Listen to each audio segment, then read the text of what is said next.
Right now, people are cleaning up after last night's storms. Straight line winds caused some of the worst damage, including uprooting trees.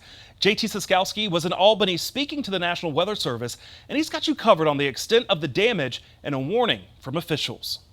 The winds in last night's storms knocked over trees into this narrow curve of the road, and cars, as you can see, are having to navigate around these obstacles here in Albany, where the National Weather Service says it received reports of straight-line winds in excess of 70 or even 80 miles per hour.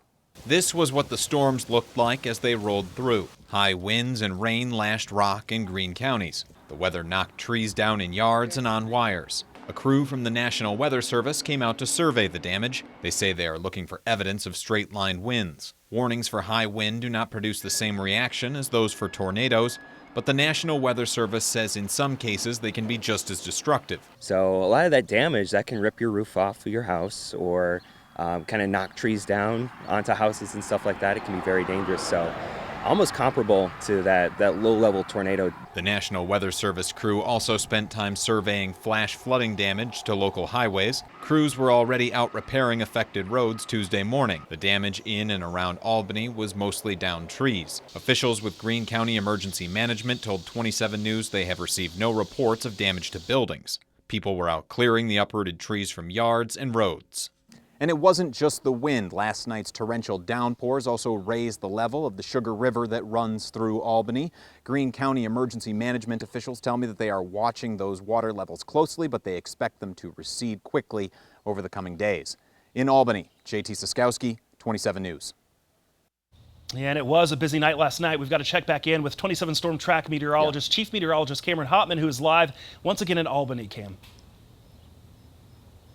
Hey, Brandon. Yeah, you know, it has been active the last several days. We are out in Albany not only talking about the flooding here in the Sugar River, but also, as JT just mentioned, strong winds rolling through parts of Greene and Rock counties late last night. And here is part of the result of those storms. We dealt with all that shower and thunderstorm activity, bringing down a tree that looks to be about, or at least a limb of a tree that looks to be about 6, maybe 7 inches in diameter. This came down from about 30 foot up. And those winds, again, estimated likely right around 60, 70, possibly 75 miles per hour or greater with those storms that came through late last night. Now, we did have some reports of stronger winds across southern Wisconsin, as high as 102 miles per hour. That was out in Grant County late yesterday afternoon and early evening. Now, thankfully today, a very different story. Even with the cold front pushing through, we talked about the cold air funnels during the 5 o'clock newscast.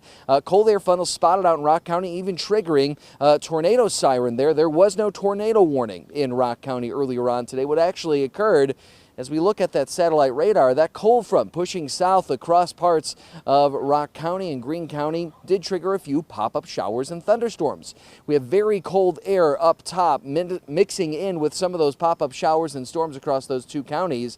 And as a result, it stifled some of that rotation or updraft in that storm. And while we did see funnel clouds drop down from a couple of those thunderstorms, the cool air certainly keeping it from dropping down and touching down as a tornado. Now, thankfully, it is very rare for these types of funnels, these cold air funnels, to actually touch down and reach the surface. We did avoid that today, and even if they did, generating winds around 50, maybe 60 miles per hour with that type of funnel. Now, thankfully, that's not expected to be the case as we move forward. In fact, drier, clearer conditions will continue to roll through the region over the next several days as we do deal with, again, that cold front pushing south, higher pressure building in behind it, and as a result, pleasant weather all together. A gorgeous day across the region. The rain chances exiting over the last little bit here. That was most certainly not the case late last night as we dealt with plenty of severe weather threats across the area. Let's start out in Grant County. The National Weather Service did confirm a tornado touchdown in Keeler, I believe, earlier yesterday afternoon. That was just about the, I should say, early evening, in fact, just around 6 o'clock to 6:30. We saw that storm come through. It did confirm an EF1 tornado did touch down in Grant County yesterday evening. After that storm passed out of Grant County, generating winds in excess of 70, 80, even 90 miles per hour, it pushed into parts of Greene and Rock County. As that occurred, wind gusts in excess of 80 to 84 miles per hour were reported in Rock County. We even had funnel clouds out towards Evansville. Those funnel clouds, thankfully, not necessarily touching down. Again, that was the National Weather Service going out earlier on today and confirming that threat of tornadic activity did not occur in Evansville. However, that all being said, flooding most certainly a problem, not only here in Albany, where we are again seeing that Sugar River crest above its banks at this point, but down in Broadhead, we're going to see the river crest in moderate flood stage later on over the next 48 hours here or so. Thankfully, we are getting a break from the rainfall. Plenty of rain. In fact, look at the rainfall totals over the last 24 hours. Some of us seeing more than 2.5 inches of rain.